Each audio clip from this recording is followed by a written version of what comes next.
அஸ்ஸலாமு அலைக்கும் வரஹ்மத்துல்லாஹி வபரகாத்துஹு. கண்ணியத்திற்குரிய எல்லாம் வல்ல அல்லாஹ் ஜல்ல ஷானஹு தஆலாவின் நல்லடியார்களே, இந்த நிகழ்ச்சியிலே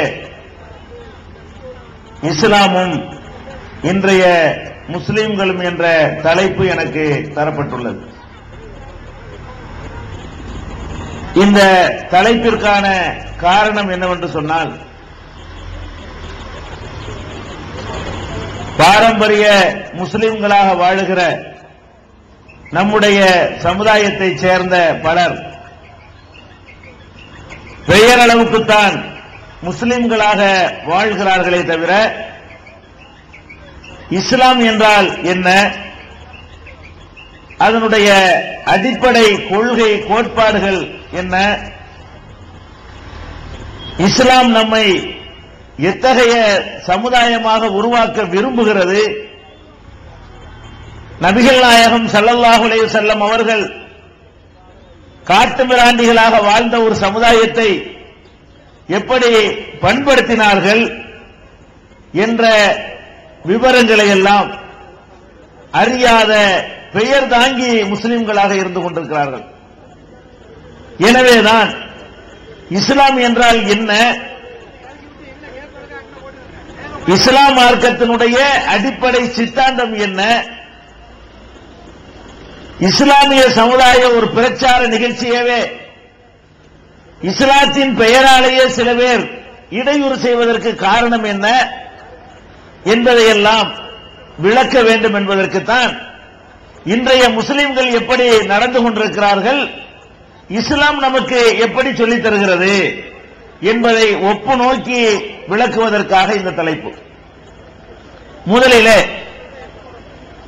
தமிழ்நாடு தௌஹீத் ஜமாத் என்ற இந்த பேரியக்கம் தமிழகத்தில் இருக்கிற முஸ்லிம் இயக்கங்களிலேயே அதிகமான மக்கள் செல்வாக்கு பெற்ற இந்த பேரியக்கம் ஒரு கொள்கையை மக்கள் மத்தியிலே எடுத்து வைக்கிறது. என்ன கொள்கை என்று சொன்னால், முஸ்லிம்கள் எந்த ஒரு சந்தர்ப்பத்திலும் திருக்குர்ஆனில் சொன்னபடிதான் தங்களுடைய வாழ்க்கை அமைத்துக் கொள்ள வேண்டும். நபிகள் நாயகம் ஸல்லல்லாஹு அலைஹி வஸல்லம் அவர்கள் காட்டித் தந்த முறையில்தான் தங்களுடைய வணக்க வழிபாடுகளை செய்ய வேண்டும். இந்த இரண்டை தவிர வேறு எதனையும் முஸ்லிம்கள் தங்களுடைய வாழ்க்கை நெறியாக, வழிகாட்டி நெறியாக, முன்மாதிரியாக எடுத்துக்கொள்ளக் கூடாது. இதுதான் இந்த ஜமாத்துடைய கொள்கை. இந்த கொள்கையை, இந்த அடிப்படையான இஸ்லாத்தினுடைய கொள்கையை நாங்களாக சுயமாக கற்பனையாக போன வருடம் அதுக்கு முந்தின வருடம் உண்டாக்கி உங்களுக்கு சொல்கிறோமா? இல்ல. இப்ப நான் எந்த கொள்கையை உங்களுக்கு சொல்கிறேனோ இந்த கொள்கையைத்தான் அல்லாஹ் குர்ஆனில் நமக்கு சொல்கிறான். இந்த கொள்கையைத்தான் அல்லாஹ்வுடைய தூதர் முஹம்மது ஸல்லல்லாஹு அலைஹி வஸல்லம் அவர்கள் நமக்கு சொன்னார்கள். இந்த கொள்கை அடிப்படையில் தான் நபிகள் நாயகம் ஸல்லல்லாஹு அலைஹி வஸல்லம் அவர்கள் ஒரு சமுதாயத்தை உருவாக்கினார்கள். அது என்ன கொள்கை? குர்ஆன்ல உள்ளபடிதான் நடக்க வேண்டும். அந்த குர்ஆனை கொண்டு வந்த தூதர் முஹம்மது ஸல்லல்லாஹு அலைஹி வஸல்லம் அவர்கள் வாழ்ந்து காட்டிய முறையில் தான் வாழ வேண்டும். இதுதான் அடிப்படை. இதுதான் அடிப்படை என்பதை புரியாததுனால இன்னைக்கு எதிர்ப்பு. எதிர்ப்புக்கு என்ன காரணம் என்று கேட்டால், எங்கள் அசருத்து சொல்வதுதான் எங்களுக்கு மார்க்கம், எங்கள் ஊர் பிரமுகர்கள் சொல்வது எங்களுடைய மார்க்கம், எங்களுடைய முன்னோர்கள் எதை சொன்னார்களோ அது எங்கள் மார்க்கம், நாங்கள் பிற சமுதாய மக்களிடமிருந்து எதை காப்பீடுத்து வைத்திருக்கிறோமோ அதான் எங்கள் மார்க்கம் என்று தப்பாக நினைக்கிற காரணத்தினால்தான் இந்த சரியான மார்க்கம் அவர்களுக்கு வெறுப்பாக, வேப்பங்காயாக கசக்கிறது. அப்ப இந்த சரியான மார்க்கம் இதுதான் என்று குர்ஆனை புரட்டி பாருங்கள். அல்லாஹ் என்ன சொல்கிறான்? அல் யௌம அக்மல்து லக்கும் தீனக்கும், இன்றைய தினம் உங்கள் மார்க்கத்தை நான் முழுமையாக்கி விட்டேன். அல்லாஹ் சொல்றான். நபிகள் நாயகம் ஸல்லல்லாஹு அலைஹி வஸல்லம் இந்த உலகத்திலே வாழும் பொழுதே சொல்கிறான், இன்றோடு மார்க்கத்தை நான் பூரணமாக்கிட்டேன். அப்ப அல்லாஹ் இந்த மார்க்கத்தை முழுமையாக்கி விட்டான் என்றால் அதுக்கு என்ன அர்த்தம்? நபிகள் நாயகம் காலத்திற்கு பிறகு எதெல்லாம் மார்க்கம் வருதோ அதுக்கு அல்லாஹ்வுக்கு சம்பந்தம் இல்ல. அது அர்த்தம். நபிகள் நாயகம் ஸல்லல்லாஹு அலைஹி வஸல்லமுடைய காலத்திற்கு பின்னால் எதெல்லாம் மார்க்கம்னு நம்மகிட்ட நுழைஞ்சதோ அதுக்கு நபிகள் நாயகத்துக்கு சம்பந்தம் இல்ல, அதுக்கு இஸ்லாத்துக்கு சம்பந்தம் இல்ல. அதான் அர்த்தம். மார்க்கத்தை நான் முழுமையாக்கி விட்டேன் என்று அல்லாஹ் சொன்னால் சொல்ல வேண்டிய எல்லாத்தையும் அல்லாஹ் சொல்லித்தான் அர்த்தம். அல்லாஹ்வுடைய ரசூல் அவர்கள் சொல்ல வேண்டியதை எல்லாம் சொல்லி முடித்து விட்டார்கள் என்று அர்த்தம். அவங்களுடைய மரணத்திற்கு பிறகு நீங்களாக சில விஷயங்களை உண்டாக்கி வைத்துக் கொண்டு அதை மார்க்கம் என்று நினைக்கிறீர்கள், நாங்கள் அதை இல்லை என்று சொல்கிறோம். பஞ்சாயத்து அதுதான், விவகாரம் அதுதான். வேற என்ன? நமக்கும் நம்ம எதிர்க்கக்கூடியவர்களுக்கு மத்தியில் உள்ள வேற என்ன விவகாரம்? கொடுக்கல் வாங்கல் விவகாரமா? சொத்து பத்து விவகாரமா? பணத்தை பங்கு வச்சுக்கிறது விவகாரமா? பள்ளிவாசலை யாரு நிர்வகிக்கிறது என்பது விவகாரமா? அல்லது நடத்துற ஒயின் ஷாப்ல பங்குதாங்க என்பது விவகாரமா? அதெல்லாம் விவகாரம் கிடையாது. விவகாரம் என்ன? அது அஜர்த்து ஓய்த்து வர்ற பார்ட்டியாவுல எங்களுக்கு உள்ள கமிஷன் எங்க? அதான் விவகாரம். விவகாரம் என்ன? அல்லாஹ் சொன்ன மார்க்கம் போதுமா?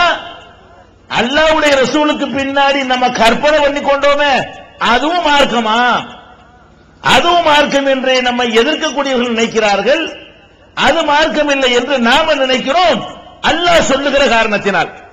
அதே போல நபிகள் நாயகம் ஸல்லல்லாஹு அலைஹி வஸல்லம் அவர்கள் நமக்கு ஒரு எச்சரிக்கை செய்யறாங்க. எப்படி எச்சரிக்கை செய்யறாங்க? ஈயாக்கும் வ முஹ்தஸாத்தில் உமூர், எனக்கு பிறகு மார்க்கம் என்ற பெயரால் புதிதாக உண்டாகுமே அது போன்ற காரியங்களை பற்றி உங்களை நான் எச்சரிக்கிறேன். நபிகள் நாயகம் என்ன சொல்றாங்க தெரியுமா? இப்ப நம்ம இஸ்லாம்னு நிறைய உண்டாக்கி இருக்கிறோமே, ராமநாதபுரத்துக்கு ஒரு இஸ்லாம், மங்களக்குடிக்கு ஒரு இஸ்லாம், தேவக்கோட்டைக்கு ஒரு இஸ்லாம் என்று நம்ம புதுசு புதுசா உண்டாக்கி இருக்கிறோமே, இப்படி எல்லாம் உண்டாக்குவோம் என்று அல்லாஹ் அறிவிச்சு கொடுத்த காரணத்தினால நபிகள் நாயகம் ஸல்லல்லாஹு அலைஹி வஸல்லம் எச்சரிக்கிறாங்க, எனக்கு பின்னால் நீங்களாக சில விஷயங்களை உண்டாக்குவீங்களே அதை விட்டு உங்களை எச்சரிக்கிறேன். ஏன்? அதையெல்லாம் நீங்க மார்க்கம் என்று செய்தால் நீங்கள் போற இடம் நரகம். நபிகள் நாயகம் சொல்றாங்க, குல்ல முஹதஸத்தின் பிதா, புதிதாக நீங்களாக உண்டாக்கி கொண்ட அனைத்தும் அனாச்சாரம். குல்ல பிதாத்தின் லலாலா, ஒவ்வொரு அனாச்சாரமும் வழிகேடு. குல்ல லலாலத்தின் பின்னர், ஒவ்வொரு வழிகேடு நரகத்தில் சேர்க்கும். அப்ப அல்லாஹ்வும் எச்சரிக்கை பண்றான், மார்க்கத்தை நான் முழுசாக்கிட்டேன்னு சொல்லி. அல்லாஹ்வுடைய ரசூலும் எச்சரிக்கை பண்றாங்க, எனக்கு பிந்தி எதை உண்டாக்க கூடாது, நான் தான் எல்லாத்தையும் உண்டாக்குவேன். சொல்ல வேண்டிய அனைத்தை நான் தான் சொல்லுவேன், செய்ய வேண்டிய அனைத்தையும் நான் தான் செஞ்சு காட்டுவேன்.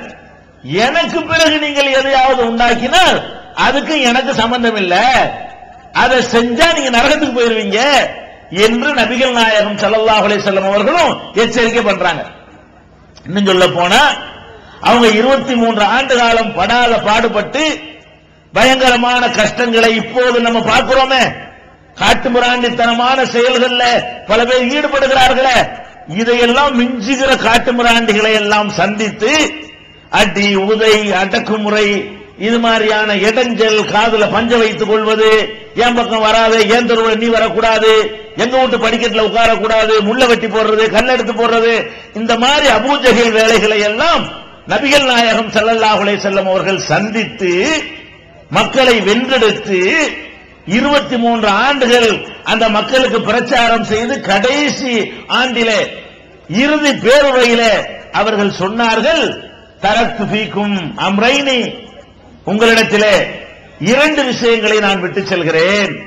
லம் தலில்லு மா தமஸ்ஸக்தும் பிஹிமா, அந்த 2ஐயும் நீங்கள் பலமாக பிடித்துக் கொண்டால் வழிகட்டு போக மாட்டீங்க. 2 விஷயத்தை நான் உங்கள்ட்ட தந்துட்டு போறேன், அந்த 2ஐயும் பிடித்துக் கொண்டீர்களேயானால் நீங்கள் வழி தவற மாட்டீர்கள். 2 என்ன? கிதாபுல்லாஹ், ஒன்று அல்லாஹ்வுடைய வேதம், ஓ சுன்னதி, என்னுடைய வழிகாட்டுதல். அல்லாஹ்வுடைய வேதத்தை கையில தந்துட்டு போறேன், என்னுடைய வழிகாட்டுதலை தந்துட்டு போறேன். இந்த 2ஐயும் பிடிச்சுக்கிட்டா நீங்க கெட்டு போக மாட்டீங்க. இப்படி நபிகள் நாயகம் ஸல்லல்லாஹு அலைஹி வஸல்லம் எச்சரித்த காரணத்தினால் நாங்க மக்களுக்கு என்ன சொல்றோம்? குர்ஆன்ல இல்லாத எதையும் மார்க்கம் என்று செய்யாதீர்கள். ஹதீஸ்ல இல்லாத எதையும் மார்க்கம் என்று செய்யாதீர்கள். ஜமாத்துகள், பெரியார்கள், மகான்கள், அஜர்த்துமார்கள், மௌலானாக்கள் சொல்கிறார்கள் என்று நீங்கள் செய்தால் இந்த உலகத்தில் வேண்டுமானால் உங்களுக்கு சில ஆதாயங்கள், அனுகூலங்கள் கிடைக்கலாம்.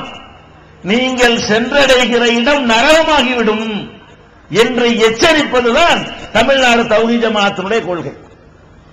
இப்ப நீங்க கேட்கலாம், அப்ப அல்லாஹ் சொல்லாம, நபிகள் நாயகம் செய்யாம நாங்களா உண்டாக்கி கொண்ட காரியங்களும் எங்கள்கிட்ட இருக்குதா என்று கேட்டா அது அவங்களுக்கு தெரியல, பொதுமக்களுக்கு தெரியல.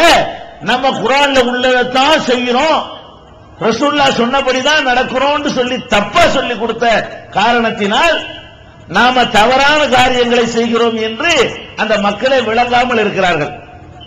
அவர்களுக்கு விளங்க வைப்பதற்காக சில காரியங்களை நான் உதாரணத்திற்காக சுட்டிக்காட்ட விரும்புகிறேன்.